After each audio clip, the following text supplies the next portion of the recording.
Okay, so because perfect is the enemy of the good, I'm trying this again. The last time I just did this from my gym, apparently the signal was poor and the sound was frustrating. I just listened to it. I was like, ooh, can't do that.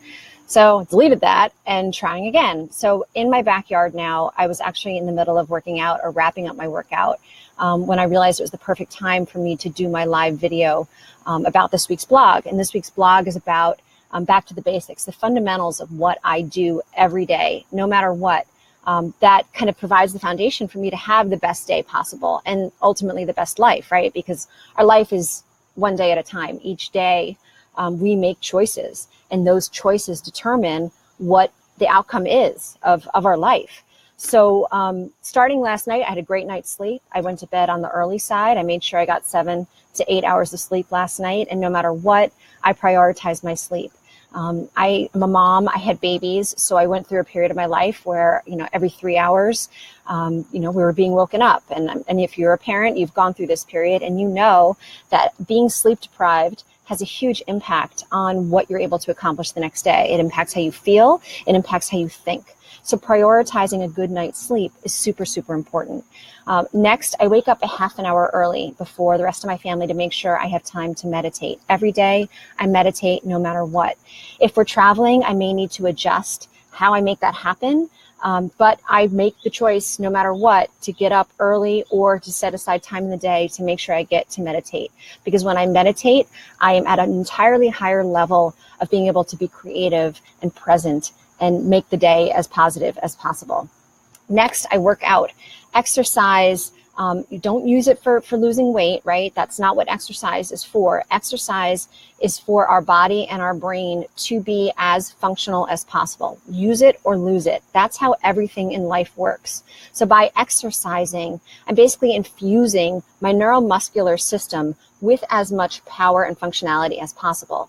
And then I'm going to be able to use that throughout the day. I'm going to be making more energy. I'm going to be way more energized when I exercise. And hopefully I'm building muscle and building functionality so I can handle whatever life throws at me. If there's an emergency situation, I want to be on it. So you feel good and you're able to handle stuff when you make exercise a daily priority.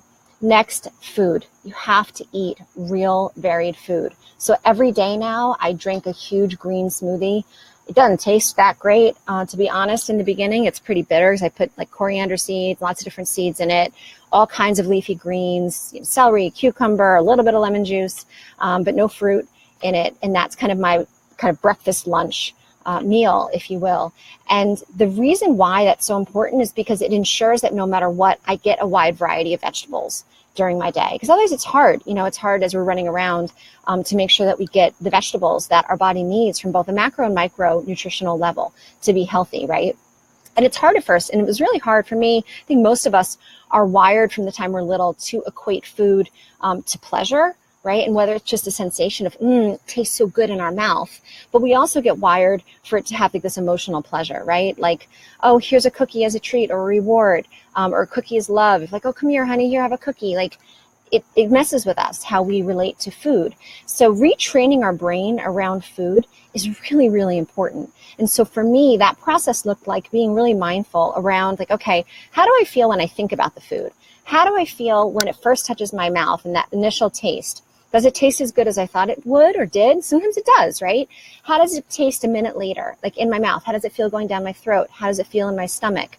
How do I feel 5 minutes later, 10 minutes later, hour later, the next day? How do I feel?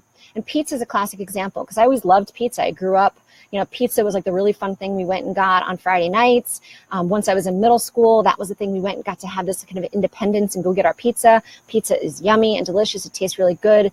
The sensations of pizza in your mouth are really positive. But then if you notice how pizza actually feels, like after that first bite, how it feels in your stomach, how you feel the next day, I feel awful when I eat pizza. So now I've retrained my brain not to connect pizza with that first initial, how I feel when I think about pizza and how pizza tastes in my mouth. I connect pizza with how it actually makes me feel after I eat it.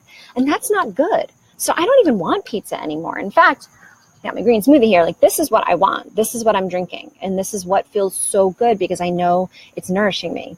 So This is how I've retrained my brain around food. And now that's my habit. Every day I make the smoothie, and I actually freeze a bunch of days in advance of all the greens. So then I can just plop in those frozen cubes and make it really easy for me to have my smoothie, because otherwise it's hard with like all these leafy greens and all the stuff you have to get in. So that's key around food. So we talked about sleep, we talked about meditation, we talked about exercise, and we talked about food. Those are my 4 fundamental daily habits that forms this kind of base of the pyramid. If I don't have this really strong base, I'm not going to be able to bring myself higher up and achieve higher levels of greatness and creativity. So no matter what, these are habits that I commit to. And how did I make them habits? I prioritized it. I learned, first of all, what it is I want to be doing.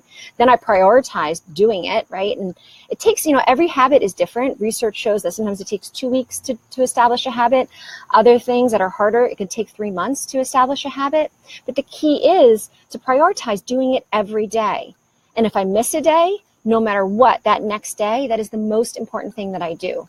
So I never miss 2 days. I never miss 2 days of meditation. I never miss 2 days of exercise. I never miss 2 days of good sleep. I never miss 2 days of my smoothie and eating healthy the rest of the day too. So that's the key. Set these habits so you can set it, forget it, and then start to figure out, well, what new habits do I want to have? What new habits do I want to have around reading? Or what new habits do I want to have around quality time with family and friends, right? You set higher and higher and higher level of habits so you can keep creating on higher levels and make your life great. So that's the basics. Thanks for watching, maybe twice, because the first one didn't go out so well.